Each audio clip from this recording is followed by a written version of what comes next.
जय हिंद। आज हम लोग इस वीडियो में सफलता जीएस जो सफलता एक्सप्रेस जो चलाया जा रहा है इसके सेट नंबर 3 के सारे क्वेश्चन को देखेंगे। सफलता जीएस स्टडी सेंटर द्वारा सफलता एक्सप्रेस का आयोजन किया गया है। यह सेट प्रतिदिन रामघाट पे चलती है, प्रतिदिन रामघाट पर चलती है। आगे देखिए, अगला क्वेश्चन का है 1 नंबर। मौर्य वंश का अंतिम शासक कौन था? मौर्य वंश का अंतिम शासक बृहदत्त थे और इसकी हत्या पुष्यमित्र शुंग ने करके अगले वंश शुंग वंश की स्थापना की। अगला वंश शुंग वंश की स्थापना की थी, यानी पुष्यमित्र शुंग ने मौर्य वंश के अंतिम शासक बृहदत्त की हत्या की।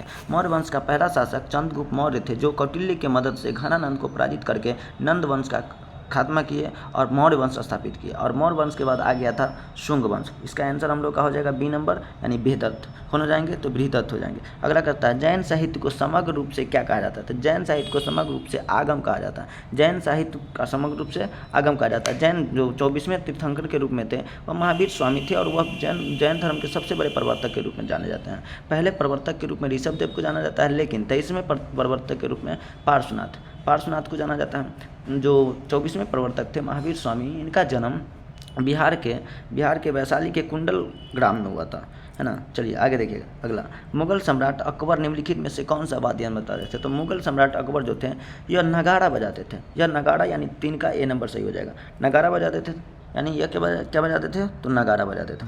अगला क्वेश्चन हम लोग देखेंगे। अगला क्वेश्चन कि सुरक्षा के लिए मराठों का राजस्व दाव को किस नाम से जाना जाता है? यानी जो मराठे लोग होते थे वह सुरक्षा के लिए कर लेते थे, टैक्स लेते थे लोगों से, और वह उस टैक्स को चौथ नाम से जाना जाता था। उस टैक्स को किस नाम से जाना जाता था? तो चौथ नाम से जाना जाता था। उस टैक्स को किस नाम से जाना जाता था? तो चौथ के नाम से जाना जाता था, यानी ऑप्शन नंबर बी हो जाएगा। इसका ऑप्शन नंबर बी हो जाएगा। अगला कहता है कि मुर्शिद कुली खां और अलावर्दी खां और सिराजुद्दौला कहाँ के नवाब थे? मुर्शिद कुली खां, अलावर्दी खां और सिराजुद्दौला यह सब बंगाल के नवाब थे। सिराजुद्दौला के बारे में जाना जाता है कि वह 1757 में प्लासी के युद्ध लड़े और प्लासी के युद्ध में मीर जाफर के द्वारा उन्हें क्या कर दिया गया था? तो पराजित कर दिया गया था। मीर जाफर के द्वारा उन्हें पराजित कर दिया गया था। आगे कहता है ना, देखिए अगला इसका डी नंबर है। अगला करा 6 नंबर। अखिल भारतीय किसान सभा जिसकी बैठक विजयवाड़ा में हुई का निर्वाचित सदस्य कौन था? तो अखिल भारतीय किसान सभा के जो अध्यक्ष थे, बैठक हुई थी, उसके अध्यक्ष स्वामी सहजानंद सरस्वती को कहा जाता है। और इसका एक आश्रम है सीताराम आश्रम, जो पटना में, बिहार के पटना में और बिहटा में है। 6 नंबर का आंसर ए नंबर हो जाएगा, स्वामी सहजानंद सरस्वती। अगला नंबर कहता है हम लोग का मैकाले की शिक्षा नीति कब आई थी? तो मैकाले की जो शिक्षा नीति थी वह किस वर्ष आई थी? तो 1935 में आई थी। मैकाले की शिक्षा नीति कब आई थी? तो 1935 में। मैकाले की शिक्षा नीति 1935 में। कहता 1857 के स्वतंत्रता संग्राम के समय किस राजवंशों ने सर्वाधिक सहायता की? तो अंग्रेजों की सहायता करने वाले ग्वालियर के सिंधिया थे। 1857 की क्रांति 10 मई 1857 को हो गई थी। मेरठ से शुरुआत हुई थी इनका। और मंगल पांडे की फांसी देने के विरोध में सारे सैनिकों ने विरोध कर दिया। इसके बहुत सारे कारण थे, सामाजिक, आर्थिक, राजनीतिक, सभी प्रकार के कारण थे। सती प्रथा को हटाया गया था, इससे अभी कारण थे। विधवा पुनर्विवाह को लाया गया था, ये अभी कारण थे। यह सब कारण के कारण 1857 की क्रांति, और 1857 की क्रांति में हमारी मतलब जो भारतीय की हार हुई थी, लेकिन एक बुरी तरह से अंग्रेज भी हार चुके थे। तो अंतिम रूप से जीत अंग्रेज की हुई, लेकिन हार हम लोगों की भी हुई थी। अगला क्वेश्चन है इसमें देखिए, तो इसका आंसर हो जाएगा ग्वालियर के सिंधिया, यानी ए नंबर। अगला क्वेश्चन हम लोग देखेंगे 9 नंबर। अगला क्वेश्चन 9 नंबर हम लोग देखेंगे। 9 नंबर क्वेश्चन देखेंगे। क्रांतिकारी जो हार्डिंग बम कांड में शामिल नहीं था। हार्डिंग बम कांड में कौन कौन शामिल नहीं था? तो इसका आंसर हो जाएगा हम लोग का, हार्डिंग कांड में शामिल नहीं थे 9 नंबर का बी, यानी भगवती चरण बोहरा। भगवती चरण जो बोहरा थे, यह उस कांड में शामिल नहीं थे। हार्डिंग कांड 1911 को हुआ था। हार्डिंग द्वितीय पर बम फेंक दिया गया था, जिसमें मास्टर अली चंद्र, भाई बाल मुकुंद और अवध बिहारी सभी शामिल थे, और भगवती चरण बोहरा शामिल नहीं थे। चलिए अगला क्वेश्चन हम लोग देखेंगे, तो इसका बी नंबर हो जाएगा 10 का। निम्नलिखित में से कथनों पे विचार करना है, यानी इसके निम्नलिखित कथनों पे विचार करना था। सारा ऑप्शन को हम लोग पढ़ते हैं। 10 में कहता है 1911 में चीनी क्रांति के नायक सन्यान सेन थे। बहुत अच्छा है। सन्यान सेन ने 1905 में तुंग मेंग पार्टी का गठन किया था। बहुत अच्छा है। 3 वर्ष 1911 में की क्रांति के बाद चीन में गणतंत्र शासन स्थापित कर दिया गया था। पद्धति की स्थापना की गई थी। बहुत सही है, यानी इसका तीनों का तीनों सही है। तीनों का तीनों सही होने के कारण इसका आंसर हो जाएगा डी नंबर। अगला क्वेश्चन करा है कि पुनर्जागरण आंदोलन सबसे पहले संबंधित है। तो पुनर्जागरण आंदोलन सबसे पहले संबंधित है इटली से संबंधित था पुनर्जागरण का। भारत में अग्रदूत राजा राम मोहन राय को कहा जाता है। तो 11 नंबर का सी नंबर सही हो जाएगा, 11 का सी नंबर। 12 कहता है यूरोपवासियों किस ग्रह की सुंदरता की देवी के रूप में पूजा करते हैं। यूरोपवासी जो है शुक्र ग्रह की पूजा करते हैं। शुक्र ग्रह को पृथ्वी का जुड़वा ग्रह भगनी कहा जाता है ना। शुक्र ग्रह को पृथ्वी का जुड़वा ग्रह और भगनी कहा जाता है। पृथ्वी के सबसे नज़दीक ग्रह में सूर्य ग्रह ही है। पृथ्वी के सबसे नज़दीक में सूर्य ग्रह। सूर्य और अरुण पृथ्वी के विपरीत दिशा में चक्कर लगाती है, यानी पूरब से पश्चिम की ओर चक्कर लगाती है। ऐसे पृथ्वी जो है पश्चिम से पूरब की ओर घूमती है, लेकिन शुक्र पूरब से पश्चिम की ओर घूमती है। चलिए अगला क्वेश्चन हम लोग देखेंगे 13 नंबर कि सूची 1 को सूची 2 से मिलान करना है। कहता है गद्दीदास, टोडा, खासी और नागा, यह सब एक जनजाति है और इस साइड दिया है राज्य मेघालय, हिमाचल, मणिपुर और तमिलनाडु। सबसे पहले हम लोग टोडा को याद रखेंगे। टोडा जो है ना तमिलनाडु से मिलता है, तो टोडा बी का मिल जाएगा 4 से। तो बी के कॉलम में जाके देखेंगे 4, यानी हमको दूसरा देखने की ज़रूरत नहीं है। बी का 4 यानी D number answer, D number answer हो जाएगा। बी का 4 यानी डी नंबर आंसर। चलिए अगला देखिए, मयूरभंज किस खान के लिए जानी जाती है। तो मयूरभंज उड़ीसा में पड़ता है और लौह खान के लिए जानी जाती है। मयूरभंज उड़ीसा में पड़ता है और लौह खान के लिए जानी जाती है। अगला क्वेश्चन कहता है, अगला क्वेश्चन कि सब पश्चिमी तटों पे सबसे ज़्यादा वर्षा। अगला क्वेश्चन कह रहा है गंगा की सबसे पश्चिमी तथा पूर्वी सहायक नदी कौन सी। तो गंगा की सबसे पश्चिमी और पूर्वी, सबसे पश्चिमी सहायक नदी महानंदा है। तो अब और कोई ऑप्शन में महानंदा तो है नहीं, और सबसे पहली रामगंगा हो जाएगा। तो एक आंसर से भी हम लोग निकाल सकते हैं। अगला हो जाएगा हम लोग का इसका आंसर ए नंबर। अगला देखिए, कहता है प्रति 1000 पुरुषों में महिलाओं की संख्या के अनुपात को क्या कहा जाता है। प्रति 1000 पुरुषों में महिलाओं की संख्या के अनुपात को लिंग अनुपात कहा जाता है। लिंग अनुपात में सबसे आगे केरल है और सबसे कम हरियाणा है। बिहार में लिंग अनुपात 918 है। चलिए आगे देखिए, तो इसका आंसर हो जाएगा ए नंबर। आगे कर रहा है बांदीपुर, अब बांदीपुर, मेलघाट, बुक्सा और पखोई ये सब अभयारण्य हैं और इस साइड राज्य दिया गया पश्चिम बंगाल, कर्नाटक, अरुणाचल प्रदेश और महाराष्ट्र। सबसे पहले हम बांदीपुर को उठा लेंगे। बांदीपुर कर्नाटक में है, तो बांदीपुर कर्नाटक में यह 1 और 2 नंबर कहाँ ऑप्शन में है। एक ही ऑप्शन में 1 और 2 नंबर है, तो हमको दूसरे के देखने की ज़रूरत नहीं है। बी नंबर आंसर सही हो जाएगा। चलिए आगे देखिए, झारखंड में झूम कृषि को क्या कहते हैं। तो झारखंड में झूम कृषि को कुरुबा कहा जाता है। झारखंड में झूम कृषि को क्या कहा जाता है, तो कुरुबा कहा जाता है। क्या कहा जाता है, तो कुरुबा। अगला क्वेश्चन देखिए, 18 का सी हो जाएगा। अगला कहता है निम्नलिखित में से कौन सा सही सुमेलित नहीं है। कौन सा सही सुमेलित नहीं है। तो घाट पढ़वा नहर परियोजना कर्नाटक में है, उकाई नहर परियोजना गुजरात में है, नीरा नहर परियोजना महाराष्ट्र में है, जवाई नहर परियोजना महाराष्ट्र में पड़ता है। जवाई नहर कहाँ पड़ता है, महाराष्ट्र में पड़ता है। तो यहाँ पे हम लोग का यहाँ पे जवाई नहर परियोजना कहाँ है, तो महाराष्ट्र में पड़ता है, जिसके कारण इसका आंसर हो जाएगा हम लोग का जवाई नहर परियोजना कहाँ है, तो महाराष्ट्र। यह हो जाएगा महाराष्ट्र में। तो ऑप्शन नंबर डी सही हो जाएगा इसका। किस संविधान संशोधन के तहत दादर नागर हवेली को भारत में शामिल कर इन्हें केंद्र शासित प्रदेश का दर्जा दिया गया था। दादर नागर हवेली गुजरात के पश्चिमी तटों पे गुजरात में पाया जाता है।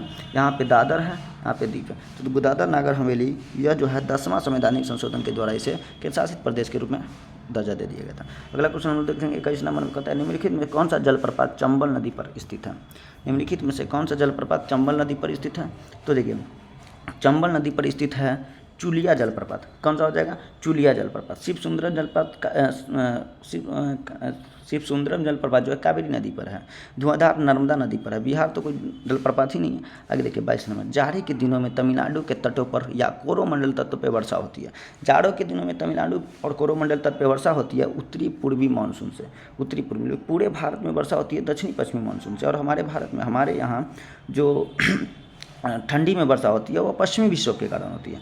हमारे बिहार में पश्चिमी विक्षोभ के कारण होती है। सर्वाधिक लिंग अनुपात वाले राज्य को कौन सा क्रम सही है। सबसे ज़्यादा लिंग अनुपात केरल का है, लेकिन केरल के बाद किसका है, तो सबसे ज़्यादा लिंग अनुपात केरल के बाद है तमिलनाडु के बाद आंध्र प्रदेश और आंध्र प्रदेश के बाद मणिपुर, यानी ऑप्शन नंबर ए। आगे देखिए निम्नलिखित में से कौन सा सतलज कौन सा परियोजना सतलज नदी पर स्थित है। तो सतलज नदी पर स्थित परियोजना है हम लोग का। सतलज नदी पे कौन सी परियोजना स्थित है, इसका आंसर हो जाएगा हम लोग का सरहिंद परियोजना। दुल्हस्ती तुलबुल परियोजना, जिसका ए नंबर से। अगला देखिए, अगला कड़ा है 25 नंबर। अगला नंबर हम लोग देखेंगे 25 नंबर क्वेश्चन कि प्रथम पृथ्वी शिखर सम्मेलन कहाँ हुआ था? तो प्रथम पृथ्वी शिखर सम्मेलन रियो डी जेनेरो में होता। प्रथम पृथ्वी शिखर सम्मेलन कहाँ हुआ था? तो रियो डी जेनेरो में होता। इसका आंसर नंबर ए हो जाएगा। कहता है जैव विविधता सतत विकास संस्थान कहाँ स्थित है? जैव विविधता और सतत विकास संस्थान कहाँ स्थित है? तो इम्फाल में है। अगला कहता है भारत में पहली बार महिलाओं को वोट देने का अधिकार कब मिला था? तो 1892 के भारत परिषद अधिनियम से मिला था। नहीं, सॉरी 1919 के परिषद अधिनियम से दिया गया था। भारत 1919 परिषद अधिनियम से दिया गया था। बी नंबर आंसर हो जाएगा। आगे देखिए, स्वतंत्र भारत के पहले मंत्रिमंडल में श्रम मंत्री के रूप में किसे बनाया गया था? तो जगजीवन राम को श्रम मंत्री बनाया गया था। जगजीवन राम को क्या बनाया गया था? तो श्रम मंत्री बनाया गया था। जगजीवन राम को श्रम मंत्री, सरदार बलदेव को रक्षा मंत्री, राजकुमारी अमृता कौर को स्वास्थ्य मंत्री और शिशि भाभा को अंतरिक्ष मंत्री बनाया गया था। भाभा को क्या बनाया गया था? तो आगे कह रहा है भारत के संविधान की प्रस्तावना में कितने प्रकार के न्याय की चर्चा किया है? तो भारत के प्रस्तावना में कितने प्रकार के न्याय है? तो भारत की प्रस्तावना में 5 प्रकार के न्याय की चर्चा किया गया है। कितने प्रकार? नहीं, सॉरी 3 प्रकार के न्याय की चर्चा किया गया है। कितने प्रकार? 3 प्रकार। और स्वतंत्रता की चर्चा 5 प्रकार की स्वतंत्रता है। आगे शिक्षा और संस्कृति संबंध अधिकार, किस अधिकार की चर्चा कहाँ है? तो शिक्षा और संस्कृति अनुच्छेद 23 और नहीं, शोषण है। तो शिक्षा और संस्कृति का 29 और 30 है। 29 और 30 में शिक्षा, 19 से 22 में धार्मिक स्वतंत्रता है, 25 से 28 में धार्मिक है, 23-24 में शोषण के विरुद्ध है, और 29 और 30 में क्या है? तो शिक्षा और संस्कृति है। कहता निम्न में से किस राज्य में विधान परिषद नहीं है? तो विधान परिषद बिहार में है, महाराष्ट्र में है, आंध्र प्रदेश में है, तमिलनाडु में नहीं है। तमिलनाडु में विधान परिषद, 6 राज्य में टोटल विधान परिषद है। 6 राज्य में विधान परिषद है। अगला क्वेश्चन कहता है सर्वोच्च न्यायालय के न्यायाधीश की नियुक्ति किस अनुच्छेद के तहत होता है? तो सर्वोच्च न्यायालय के न्यायाधीश की नियुक्ति अनुच्छेद 124 के तहत होता है। अनुच्छेद 124 के तहत किया जाता है। ऐसे पहले प्रधानमंत्री कौन थे जो राज्यसभा के सदस्य थे?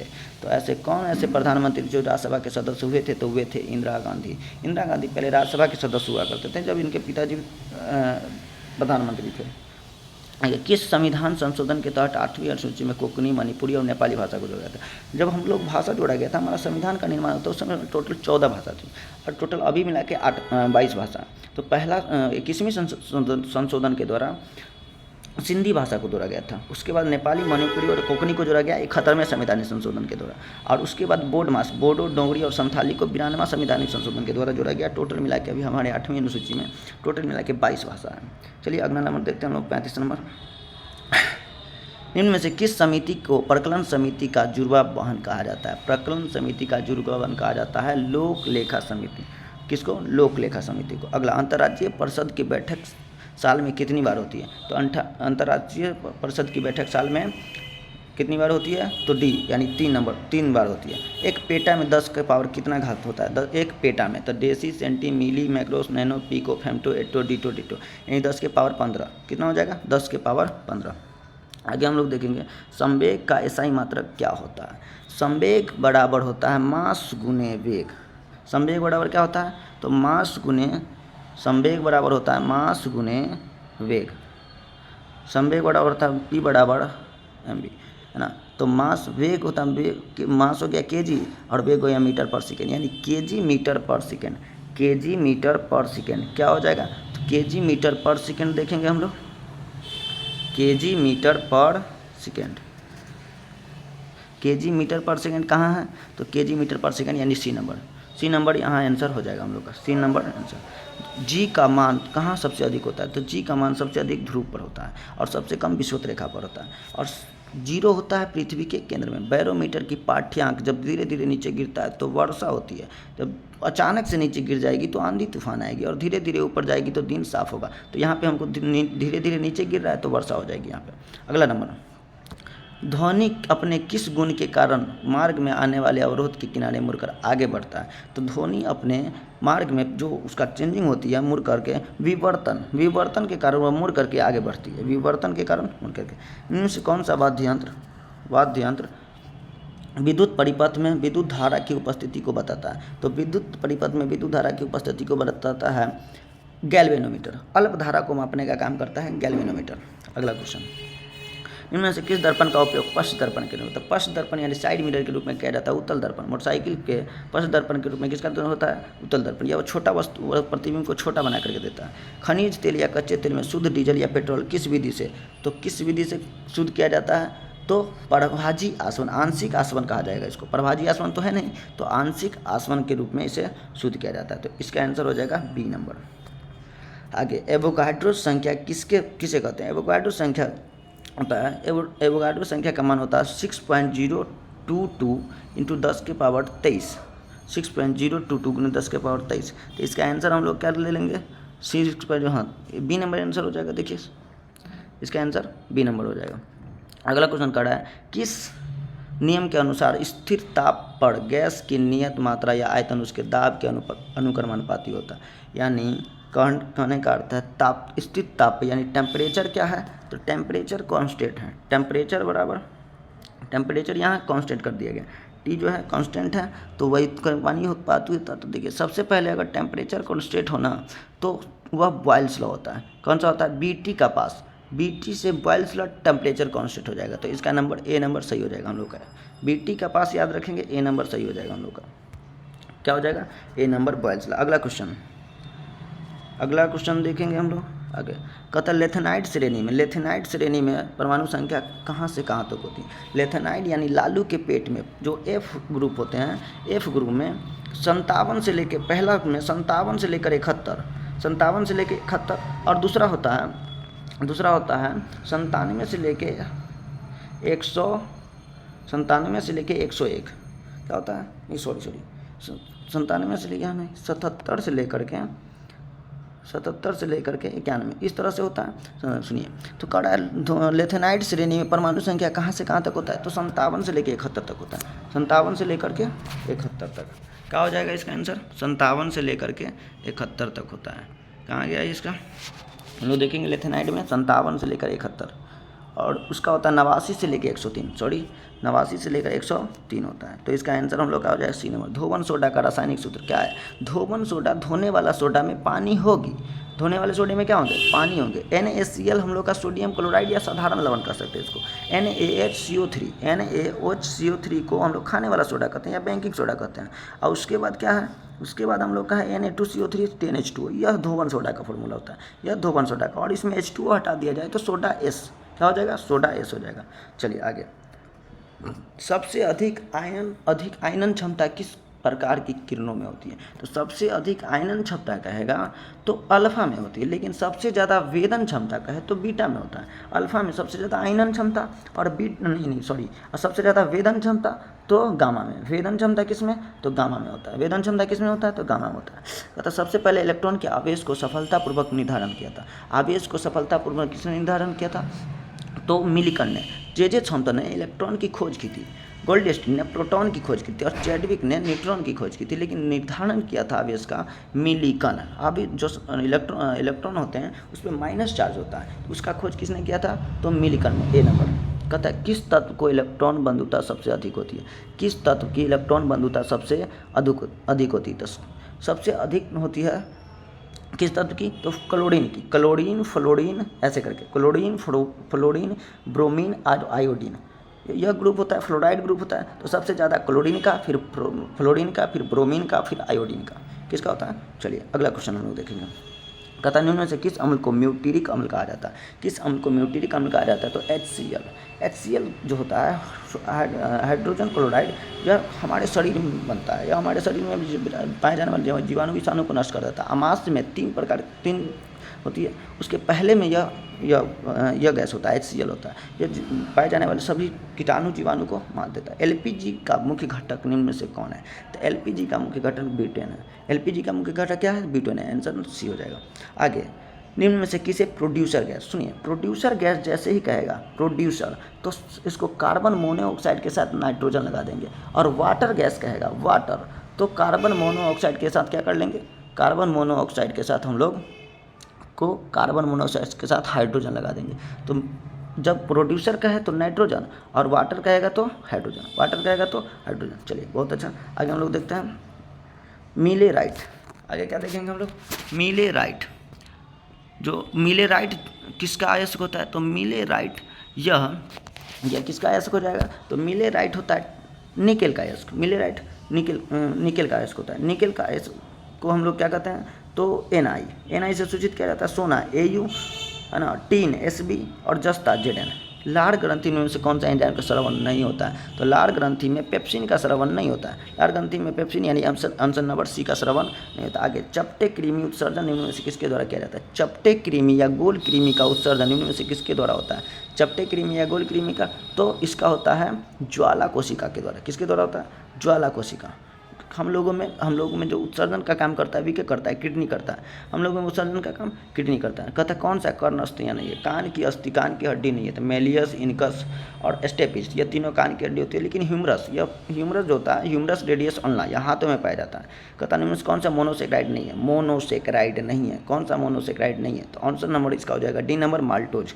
ग्लूकोज, गैलेक्टोज और फ्रुक्टोज सभी मोनोसेक्राइड है। यह जो होता है यह डाइसेक्राइड होता है। यह माल्टोज क्या होता है? डाइसेक्राइड होता है। आगे देखिए, प्रोटीन शब्द का पहला प्रयोग किसने किया था? प्रोटीन शब्द का पहला प्रयोग किसने किया था? तो प्रोटीन शब्द का पहला प्रयोग ब्रोजिलियस ने किया था। किसने किया था? ब्रेजिलियस ने किया था। इसका आंसर नंबर बी हो जाएगा। काला जड़ किस परजीवी के कारण होता है? तो काला जड़ किस परजीवी के कारण होता है? तो लिस्मेनिया डोनावानी के कारण होता है। काला जड़ किसके कारण होता है? तो लिस्मेनिया डोनावानी के कारण होता है। प्लाज्मोडियम के कारण हम लोग का कौन सा होता है? तो जो हम लोग का मलेरिया होता है या एंड अमीबा जिंजीबेली के कारण हम लोग का दांत में जो मसूड़ा में हो जाता है पैरिया, उससे होता है। स्वच्छ श्वसन में कितना % ऑक्सीजन छोड़ा जाता है? तो स्वच्छ श्वसन में कहा जाता है कि हम लोग वायुमंडल में पाए जाने वाले 21% ऑक्सीजन को लेते हैं, जिसमें से लेने के बाद 17% को छोड़ देते हैं और 4% को अपने शरीर में रख लेते हैं। 4% को अपने शरीर में रख लेते हैं, जिसमें 21 में से 17 को छोड़ दिया जाता है। कितना छोड़ दिया जाता है? तो 17। इसका आंसर नंबर बी हो जाएगा। आगे देखिए, कंप्यूटर का पितामह चार्ल्स बेबेज को कहा जाता है। कंप्यूटर का किसे कहा जाता है? तो चार्ल्स बेबेज। इसका आंसर तो ये हो जाएगा।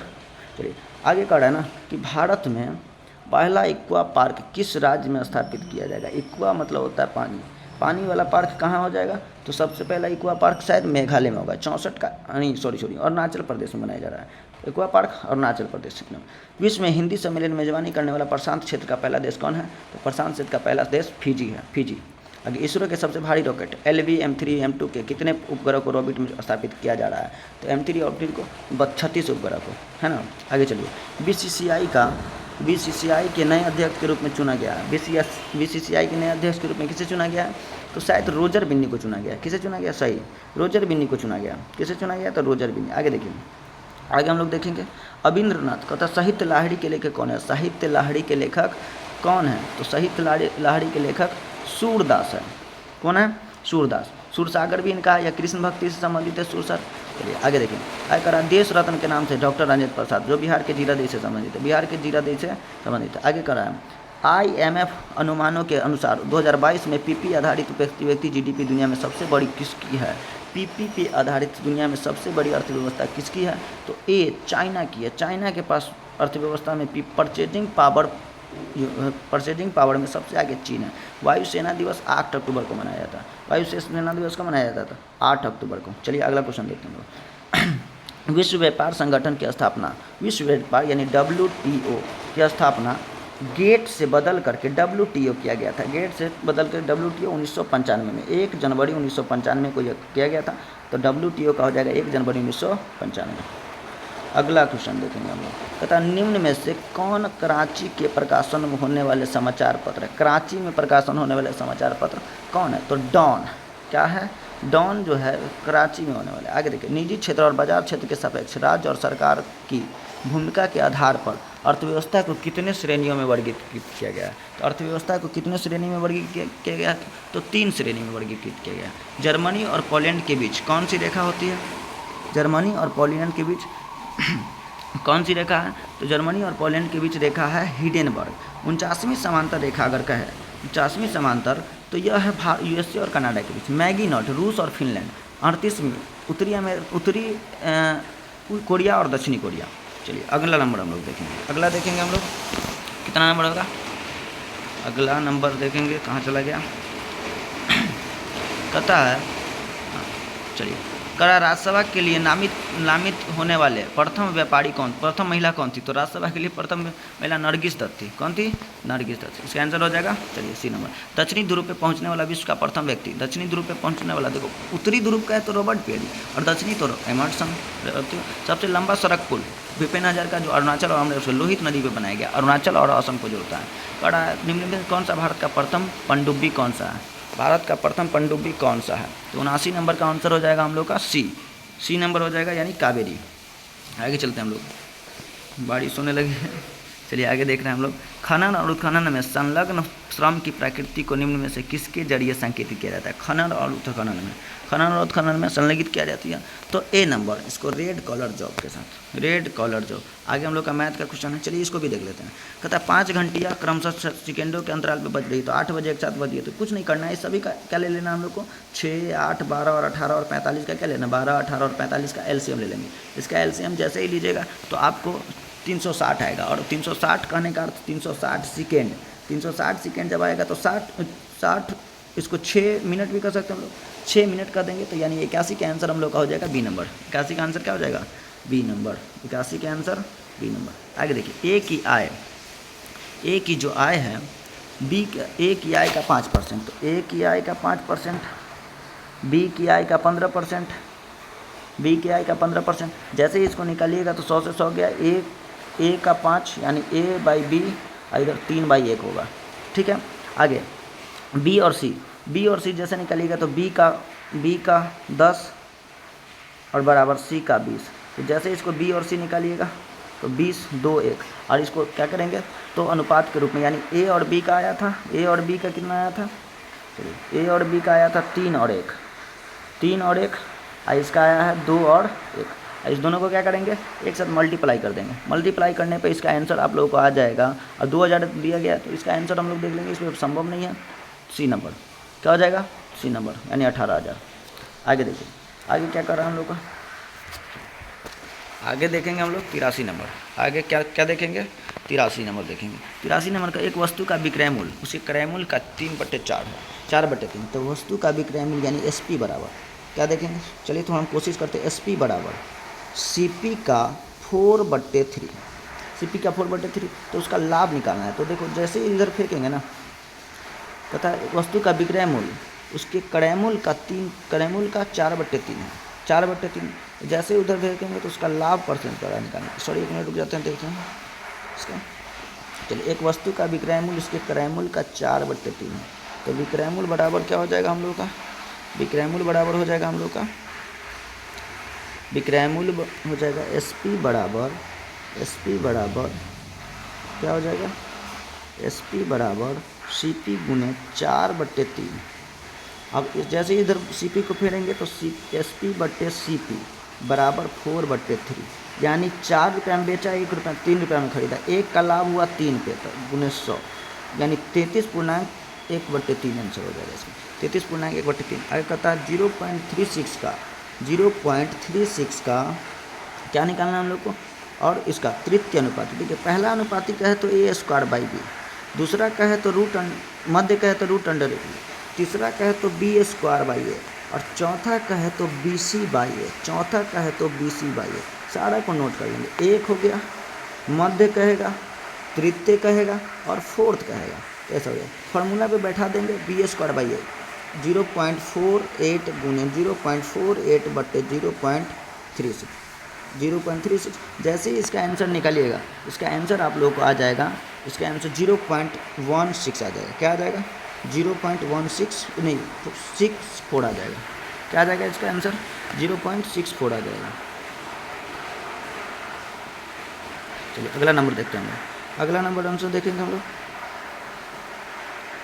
आगे कड़ा किसी धन का आगे कड़ा कि 45 किलोमीटर प्रति घंटा की चाल से जा रही है 103 मीटर लंबी रेलगाड़ी को 30 सेकंड में पार करती है। 45 की स्पीड से जा रही है, कितना की स्पीड से? 45 की स्पीड से, और कितना 30 सेकंड, तो भाई किलोमीटर में तो 5/18 से गुना कर दीजिए।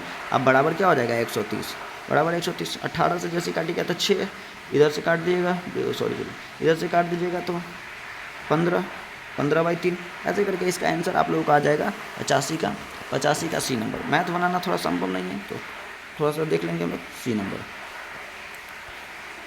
चलिए, किसी धन को 3 वर्ष में चक्रवृद्धि ब्याज इतना हो जाता है, 6 वर्ष में इतना हो जाता है, तो इसका आंसर हम लोग देख लेंगे सीधा। इसका आंसर आ जाएगा हम लोग को 86 का सी नंबर। आगे देखिए 2 नंबर दिए बेलन का आयतन, तो बेलन का आयतन याद रखिए पाई आर स्क्वायर एच होता है।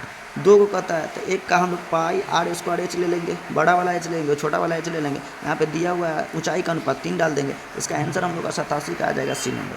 87 का आंसर आ जाएगा सी नंबर। क्या आंसर आ जाएगा? तो सी नंबर आंसर आ जाएगा। चलिए आगे देखिए, कहता है tan का थीटा बराबर 1/√7 है। उसको जैसे तोड़ा जाएगा तो √7 है, तो tan में लंब होता है, आधार होता है, कर्ण नहीं दिया गया, तो कर्ण बराबर जैसे लिखेंगे तो √7 का स्क्वायर और +1 का स्क्वायर, दोनों को जैसे ही करिएगा तो 7 1 8 आ जाएगा, 2√2 आ जाएगा, 2√2 आ जाएगा, बेलूनों इतना आ जाएगा। तो कर्ण मिल गया, यहाँ से हम मान रख करके मान को निकाल लेंगे। यहाँ हम क्या करेंगे, मान रखेंगे और मान निकल जाएगा। जैसे ही मान रखिएगा तो आपको इसका डी नंबर आंसर 3/4 आ जाएगा आंसर। समझ गया? चलिए आगे। कहता एक व्यक्ति 3 विभिन्न स्कीमों में क्रमशः 6 वर्ष, 10 वर्ष और 12 वर्ष के लिए लगाता है। 6 वर्ष, 10 वर्ष और 12 वर्ष के लिए लगाता है। तो 6 × 10 इसका ब्याज मिलेगा, इसको 10 × 12 और इसको पार्टनरशिप का सवाल है यह, और 15 × 12 इतना मिल जाएगा हम लोग को। जैसे ही कट करिएगा इसको तो ये 60 हुआ, 120 है, या 180 है, तो 1 2 3 आएगा। अगर इसको मल्टीप्लाई करें 10 × 60, 12 120 और 15 12 180 होता है। तो 1:2:3 के अनुपात में इसका विभाजन हो जाएगा, और 1 2 3 के अनुपात में इसका विभाजन होगा। इसका ऑप्शन हम लोग देख लेते हैं और क्वेश्चन देख लेते हैं क्या कहा है। पूंजियों की स्कीम की लागत, तो 1 2 3, 1 2 3 नहीं आया, 1 2 3 नहीं आया है।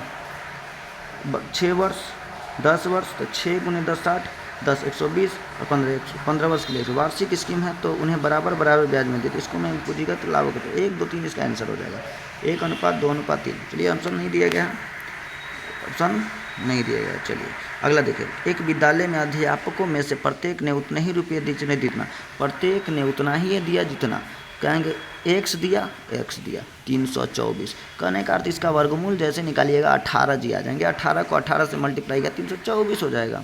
आगे देखिए अगला क्वेश्चन हम लोग देखें। निम्न में से किस अशुद्ध वाक्य को पहचानिए। अशुद्ध वाक्य।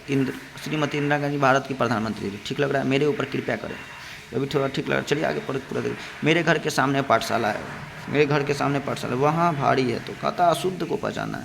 मेरे ऊपर कृपया करें, यह ठीक नहीं होता है। मेरे ऊपर कृपया नहीं, यह ठीक नहीं होगा। 92 का हम लोग का श्रीमती इंदिरा गांधी भारत की प्रधानमंत्री थी। तो गांधी से नहीं पता चलता है कि महिला है या पुरुष है, तो यही आंसर हो जाएगा हम लोग का 91 का ए नंबर। आगे 91 का बी नंबर है, सॉरी। आगे इत्यादि शब्द में है, तो इति जोड़ आदि ए नंबर। चलिए आगे 93 का बी। 93 का है बहुब्रीहि समास, तो दशानन ब्रीहि समास होता है वह समास जिसका अर्थ अलग निकल के आ जाए। एक स्वर्ण पर्यायवाची शब्द नहीं है। स्वर्ण पर्यायवाची शब्द कौन नहीं है? तो सी नंबर, हिरण्या नहीं है। आगे कहता है हिंदी में कुल कितने सर्वनाम होते हैं? तो 11, याद रखेंगे थोड़ा सा। आगे कहता है to have an itching palm.